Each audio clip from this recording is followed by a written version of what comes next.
یزید بن معاویہ تاریخ اسلام کا وہ بدترین شخص ہے جس کے ہاتھ اہل بیت رسول کے خون سے رنگے ہیں۔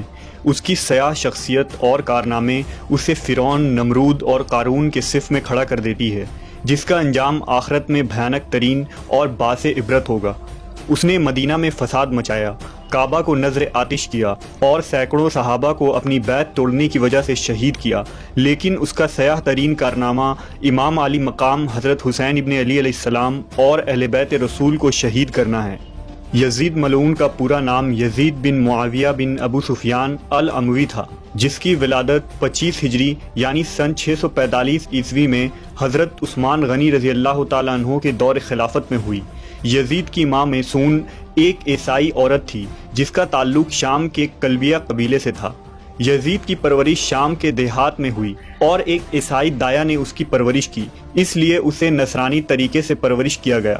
جب سن 60 ہجری میں حضرت معاویہ ابن ابو سفیان نے امیر المومنین علی علیہ السلام سے بغاوت کر کے شام میں بنو امیہ حکومت کی بنیاد رکھی تو اس وقت یزید نوجوان تھا، لہٰذا حضرت معاویہ نے یزید ملعون کو اپنے بعد حاکم بنانے کی کوشش میں لگ گئے، اور پھر صلح حسن کے بعد جب پوری اسلامی حکومت معاویہ ابن ابو سفیان کے ہاتھوں آئی تو انہوں نے شام، عراق، مصر اور حرم میں اپنے حمایتیوں کے ذریعہ خطبوں میں یزید کا نام لینے کا حکم دیا۔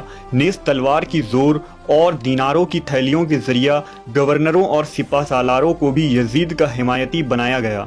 امام حسن علیہ السلام کے ساتھ کی جانے والی شرائط کو توڑ دیا گیا۔ سن 60 ہجری میں نبی صلی اللہ علیہ وسلم کی پیشن گوئی کے مطابق یزید تخت نشین ہوتا ہے اور تاریخ اسلام کا ایک سیاہ باب کھل جاتا ہے۔ کچھ اصحاب رسول یزید کی بیعت سے صریح طور پر انکار کر دیتے ہیں، جن میں اس وقت کے سب سے افضل شخص اور نواسۂ رسول حضرت حسین ابن علی بھی شامل تھے۔ اس بات کا بہت زیادہ اندیشہ تھا کہ کہیں اسلامی حکومت کے اندر بغاوت نہ پھوٹ پڑے اور لوگ حضرت حسین ابن علی کو اپنا رہنما بنا کر خروج نہ کر دیں۔ اس جرم میں امام حسین اور اہل بیت رسول کو سن 61 ہجری میں میدان کربلا میں یزید کے حکم سے شہید کر دیا جاتا ہے اور ان کے سر کو بطور عبرت شام کے بازاروں میں نیزوں پر بلند کیا جاتا ہے اور لوگوں کو دکھایا جاتا ہے کہ بغاوت کا کیا انجام ہوتا ہے۔ یزید کی ذاتی زندگی کو مورخین نے فحاشی، برائی، خباثت اور سرکشی سے بھرا ہوا لکھا ہے۔ امام طبری نے نقل کیا کہ صحابی رسول حضرت عبداللہ ابن حنظلہ رضی اللہ تعالیٰ عنہ اور اصحاب کی ایک جماعت نے جب یزید کے متعلق معلومات کی اور اس کے دربار پہنچے تو اسے ایک سرکش حاکم پایا، لہٰذا حضرت عبداللہ ابن حنظلہ کہتے ہیں کہ خدا کی قسم ہم یزید کے دربار سے اس حال میں باہر نکلے کہ ہمیں آسمان سے پتھر برسنے کا خوف تھا۔ وہ ایک بے دین، شراب خور، موسیقار کا چاہنے والا، کتوں اور بندروں سے کھیلنے والا اور زنا کرنے والا شخص تھا۔ علامہ مسعودی لکھتے ہیں کہ یزید کی زندگی فرعون کے مثل تھی۔ شہادت حسین کے بعد بھی یزید ملعون نے لوگوں پر بے دریغ ظلم کیے۔ جب مدینہ والوں نے اس کی بیعت توڑی تو اس نے شامی لشکر کو مدینہ بھیجا اور مدینہ کو 3 دنوں کے لیے سپاہیوں پر حلال کر دیا۔